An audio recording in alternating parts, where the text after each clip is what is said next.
Welcome to Mastering Life's Adventures, an educational podcast about tapping into your true self, the soul, your soul, the substance of your life, to discover what life's ups and downs are really about, and how to have a greater sense of purpose, peace, joy, and fulfillment.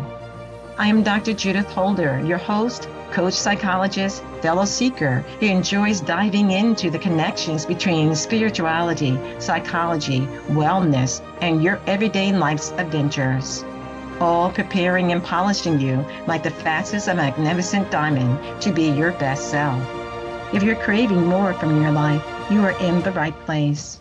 Come, let's journey together and transforming what you know into who you really are.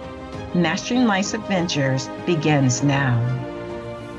Hi, I'm back with the next simple key to soul progress.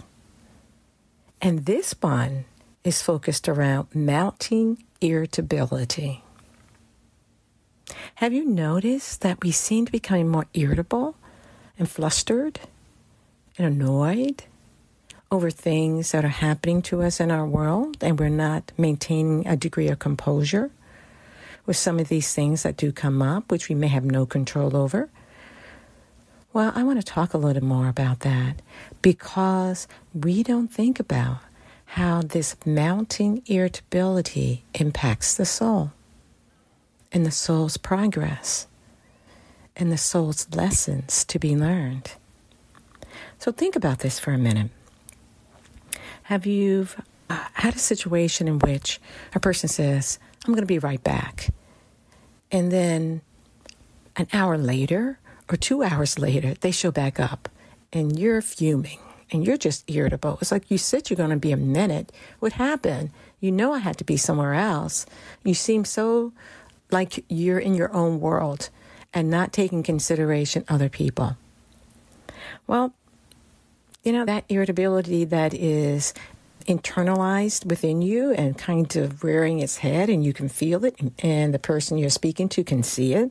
Well, there are other situations too. We have many situations that are out here that can trigger our irritability, from the person not showing up on time, and you're very much a timely person, and it results in you feeling as if not only that person didn't show up on time to this important meeting, which they said it was very important, and they said if they were going to start on time, but it ended up they had 4 people out of the 8 people who were either 10 minutes late or 20 minutes late or 30 minutes late, and it was a meeting that was only going to be lasting for 45 minutes.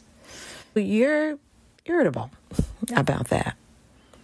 What about, have you had an experience around you ask for help on something? It could be at work or it could be around the house. And you asked and the person said yes, but either they never showed up or when they did show up, they really didn't want to help you. Well, that might trigger some irritability within you. And either something you express or something you keep in and just hold to yourself, but you feel your blood pressure rising. What about a meeting that you had at work, and the meeting you thought was going to be a walk in the park? It should be pretty easy. You should get out of there pretty quickly, and you should be able to get home in a reasonable time. That didn't happen. The meeting took a turn for the worse, and there was a lot of arguments, a lot of disagreements that was happening in the meeting, and the person who was facilitating the meeting didn't seem like they were doing a very good job with trying to reel in on people's frustrations and annoyances. It didn't seem like the facilitator was doing a very good job of it. And you just sat there feeling irritable because it didn't have to go off the rails, as they say. You know, it didn't have to leave the train tracks and go into the gutter in terms of the conversation that ended up ensuing. Or, I'll just give you one other example. You had a very important contract, and you found out because of people on your team weren't doing a good job with keeping the individual informed about progress that was being made with that particular contract, you lost the contract. And it's like, oh boy, that sets us back tremendously. So you get irritable. Now, we have different degrees of irritability, correct? We have irritability, then we have frustration, then we have agitation about the situation, then we can move into anger, and then we can even move into hostility towards a person or towards a situation that happened to us. And so one of the things I want to talk about is this is mounting irritability is I'm not talking about the severe forms of irritability that moves people into depression or move them into clinical anxiety in terms of social or performance levels of anxiety. I want to talk about irritability in everyday living that happens to us and how does that impact the soul in the form of agitation or annoyances that are usually dealing with kind of a specific type of situation, person, or event that has happened to us because it didn't meet our expectations or it ended up creating more stress, strain than we thought it was going to create. It also may create more fatigue. And that's one of the qualities that may be a trigger for our irritability is we're fatigued, we're tired, we didn't get enough sleep, or we had to work long hours on a project, which resulted in us just literally just feeling fatigued. And that is sometimes we haven't gotten enough downtime to recharge our battery that now become mosquitoes that bite us and we get irritable about.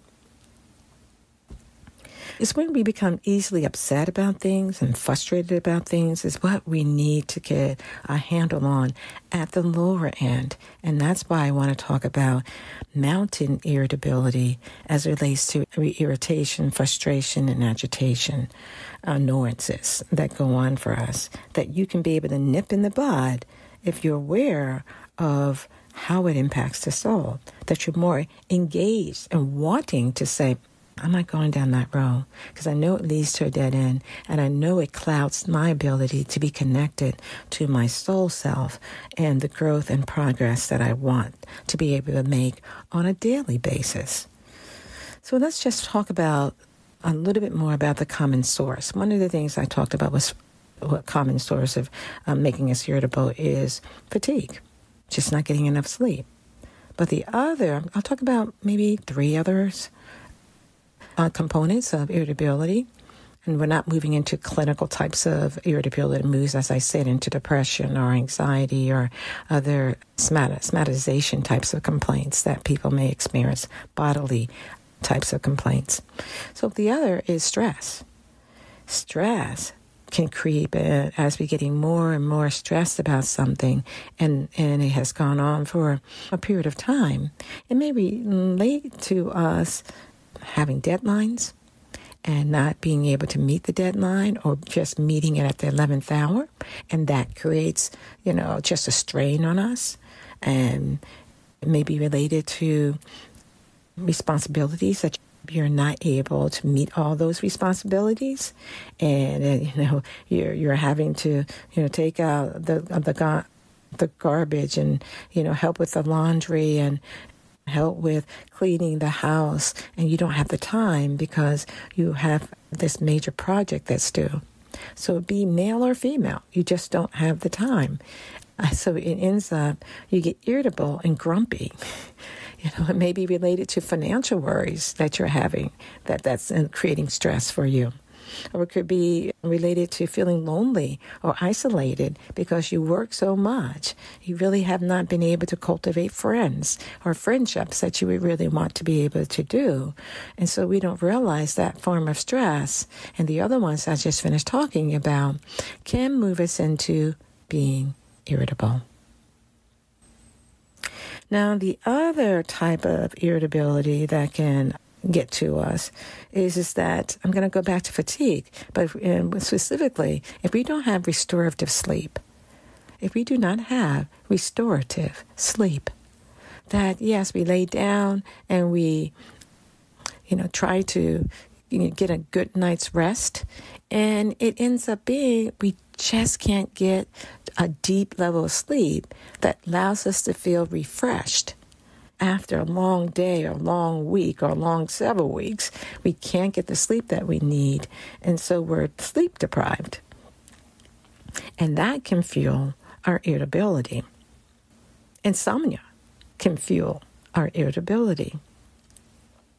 Then the last one I'm going to talk about that has an impact upon our irritability, which we realize it or don't realize it, does impact the soul, us at a soul level, which I'll get to in a minute, is being this kind of hangry. It's like hangry. You're hungry and you're angry. You're angry about not having something to eat and you need it, ASAP. You're in gas and you don't have enough fuel. And so now you're so much angry, and hungry. And when you eat, you're fine. But you let it go too long and have to be aware of that. And then we don't realize the other thing is then we may drink a lot of coffee, for example, and it has high amounts of caffeine in it. And we're not realizing that stimulant of the caffeine, is giving us a jolt of energy, but it's also followed by a crash. And in that crashing perspective of things, it moves us into maybe levels of being irritable or annoyed. So we want to be aware that there are certain things that are within our environment that are going on or we're making choices around that can have its impact on what degree of irritability that we experience.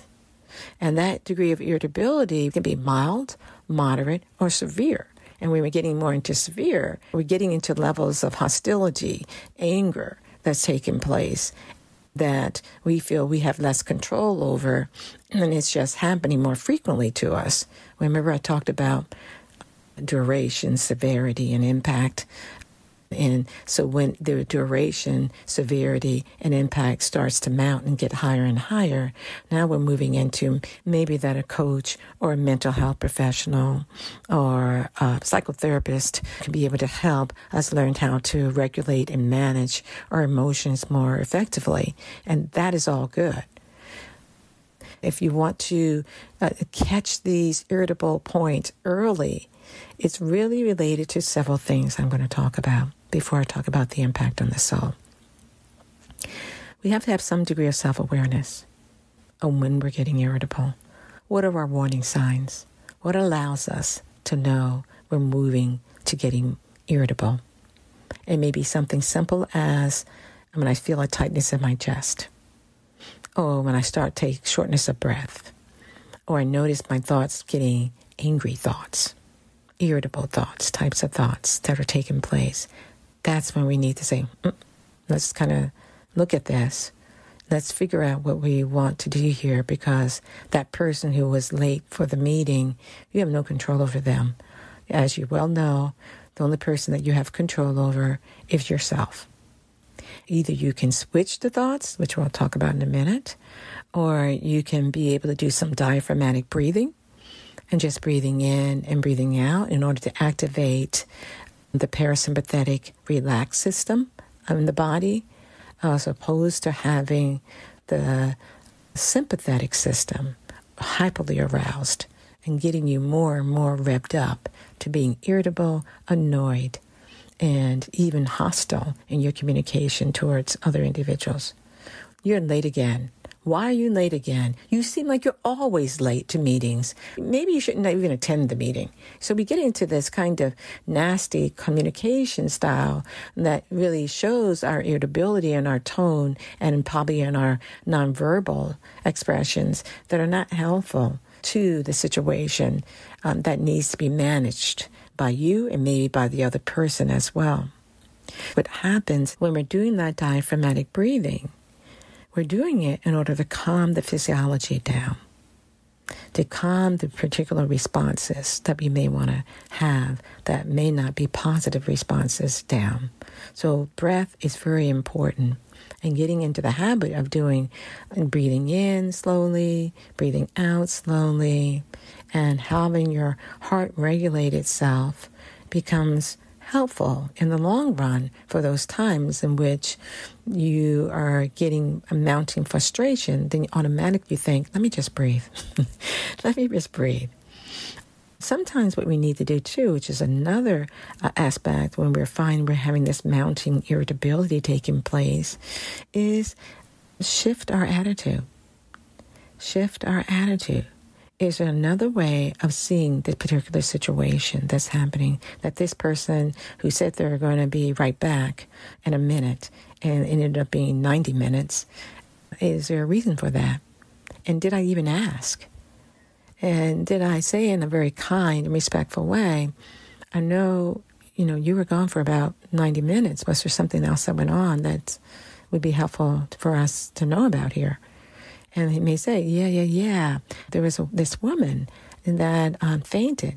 And I was checking out, and the person is an MD, and as I was checking out her vitals and making sure it was okay, and I really didn't think about calling you and letting you know what was going on because I was just so much in the moment. Well, that would allow us to take a step back and say, oh, there was a good reason for this. So one of the things that we have to do is ask. And how well we ask. It's very important because we want to be respectful, as I said, and we want to be in a calm voice. So the person has an opportunity to answer. What their answer actually does is helps us shift our attitude towards why this person was 90 minutes late to something that they said it was only going to be a few minutes. So that's one thing to think about. The other thing that we can do in order to go down the mountain of irritability and, walk down that mountain, to a level ground is take a break. Take a break. Take a break in our mind or take a break physically and just tell our frustrations that we had with a project at work that didn't go too well. Well, take a break from the project. Go out, take a walk, get something to eat, do something else. And ask yourself, is there something that I need to see about this project that could be of help to me? That's what you're asking yourself. That's what you're asking your higher nature. And when we do that and we take our hands off the situation that's creating frustration for us and then put it in the hands of the Lord, sometimes we get answers that are very inspirational that tells us this is how we're trying to reconnect to our soul.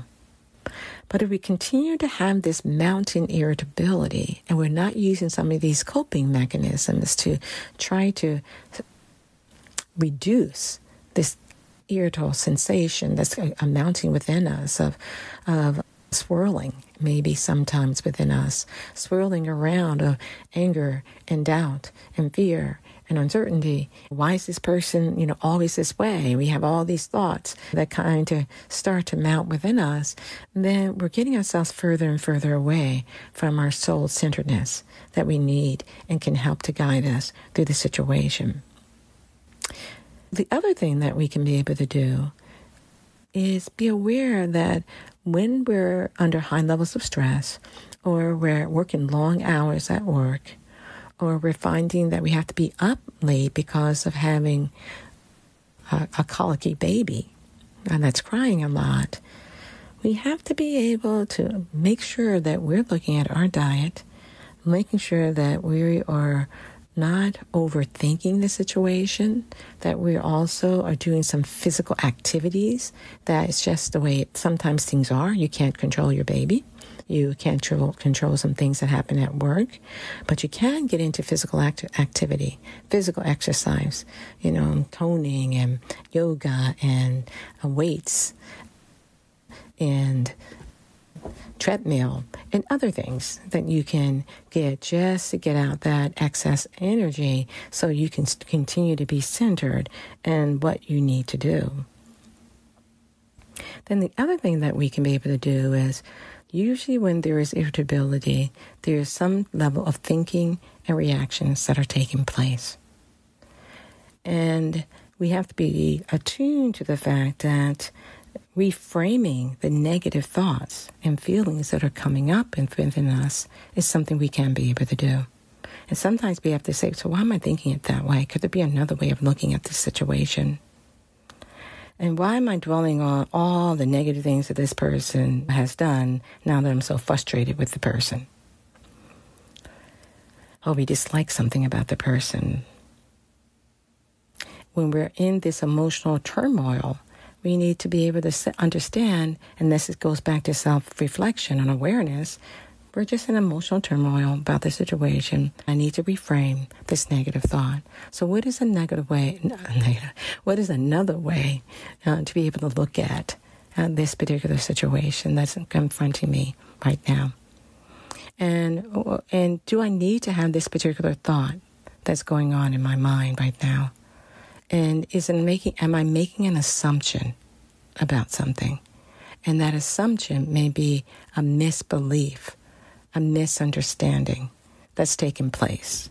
And when we can be able to nab it and just say, no, why am I thinking this way? I don't have all the facts.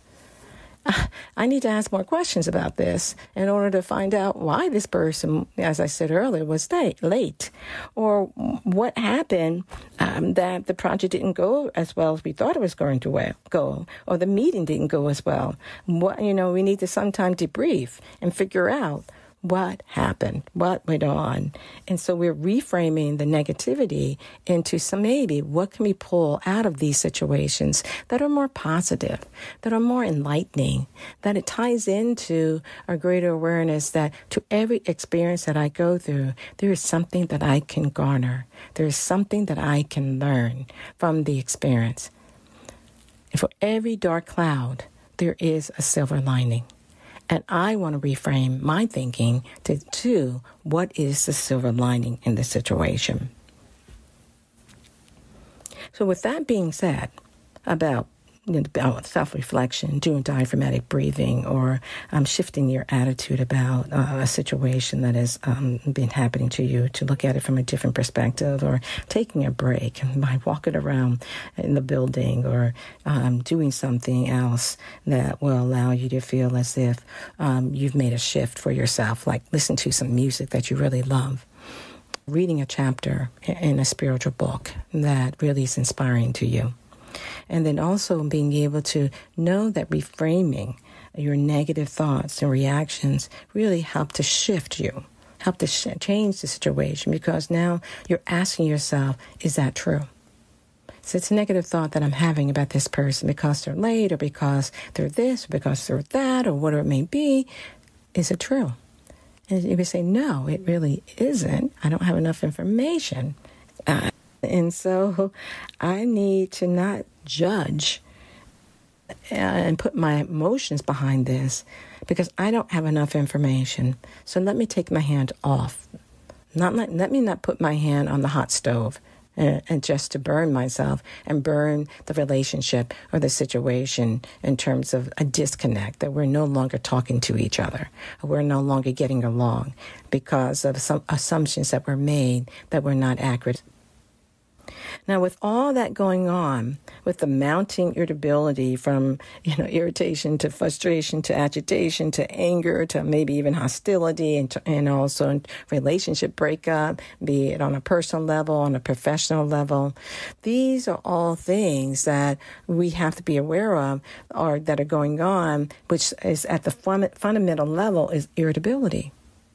At the fundamental level is we're getting irritable. And we're jumping to things, like a springboard in ways that we don't need to jump. And we need to be centered.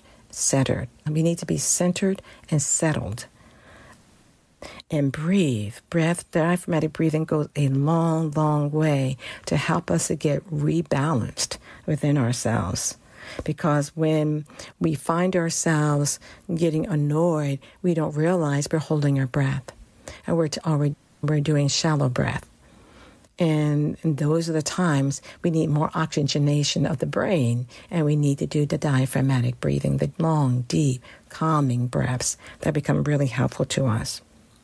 Now, I'm saying all that as ways in which we can be able to strategize to help to reduce that mounting irritability. But what impact does it have on the soul? We don't realize that these little irritabilities, like there are 50,000 cuts that are happening. that they do disconnect us. They erode our inner peace. And in the eroding of the inner peace, or the disconnecting of ourselves, we're disconnecting from the sensitivity of our soul.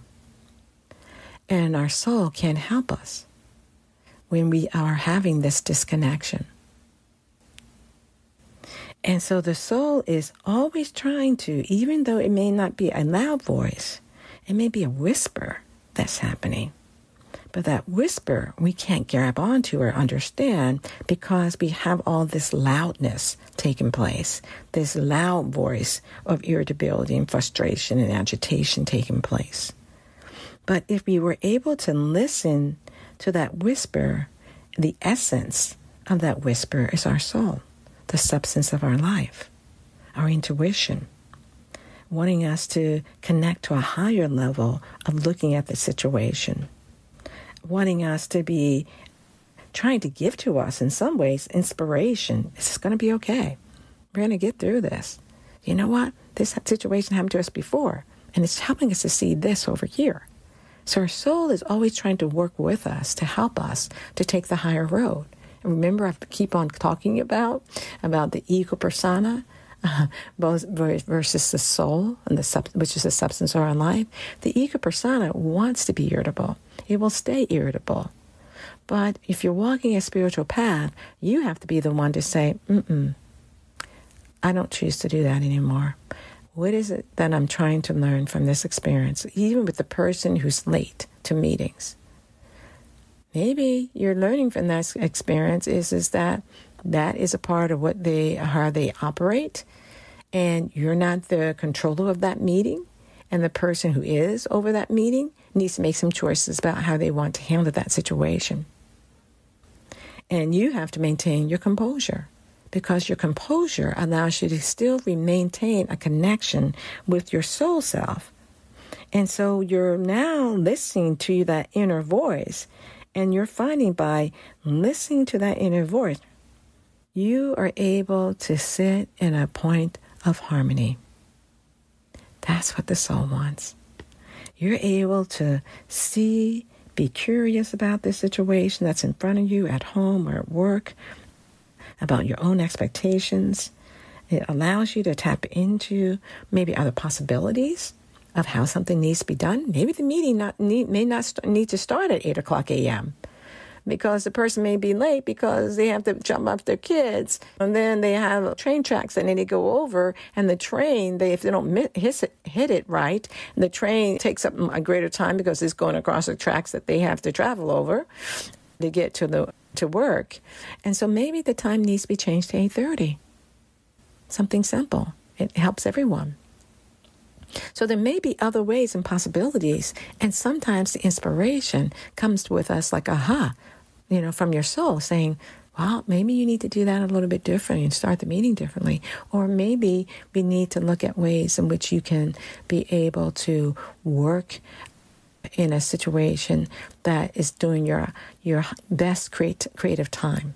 And so the boss or someone in the office says, let's look at where's your best time of working, and let's try to capitalize upon that to help you in some ways.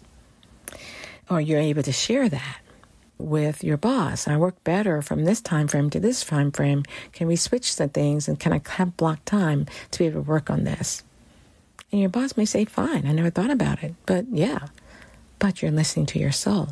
And the soul is trying to guide you, to help you to find out what is the best thing, or what are the other possibilities that you can be able to utilize in particular situations. So the soul is purposeful. It has a passion for light, love, peace, harmony. It has a passion for wanting you to do your best, wanting to help you. The soul connected to the Christ and the Christ-like qualities is what the soul is always trying to emanate and emulate, and wants you to be able to do the same.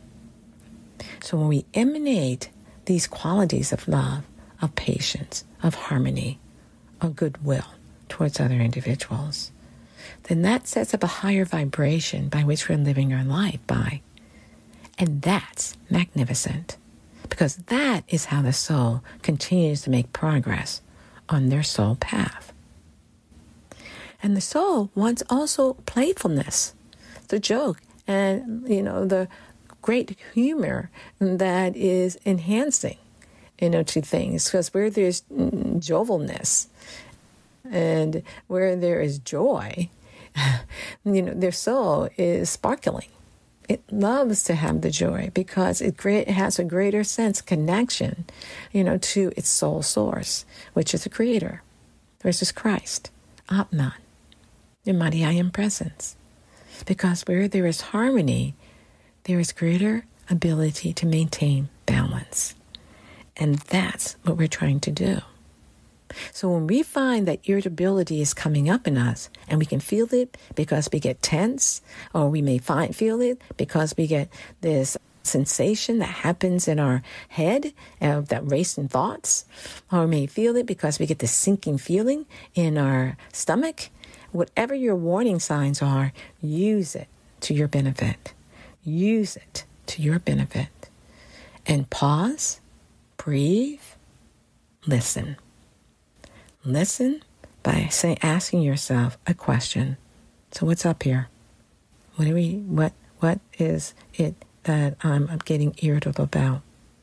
And is it something that I really need to be irritable about?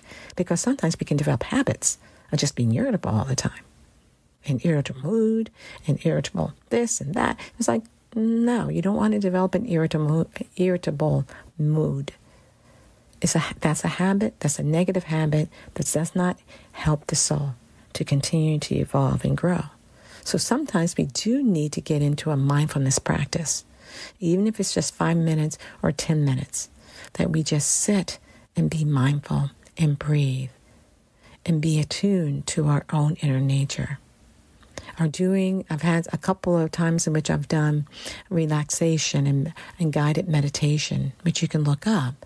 We need to do those things to get us centered in ourselves and understanding and being anchored and gaining greater insight through that stillness and that quiet time. And helping to reduce the emotional reactivity that's coming up in us and increase the awareness that I am on a spiritual journey, and I would like to help my soul on that spiritual journey.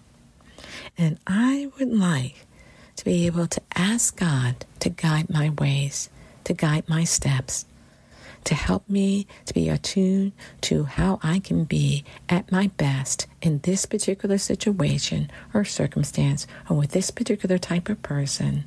How can I be centered in God's awareness of what it means to be soul-focused, God-centered, and being my best self in life experiences and in life adventures that come my way. Something to think about. Bye for now. Thank you for joining me for this episode on Mastering Life's Adventures, being your best self through soul evolution. If you have enjoyed what you've heard today, I would be delighted if you would share this episode with others, leave a thumbs up, and subscribe to my Mastering Life's Adventures podcast. Look forward to your joining the next episode. Please leave any comments or suggestions you might have below. Bye for now.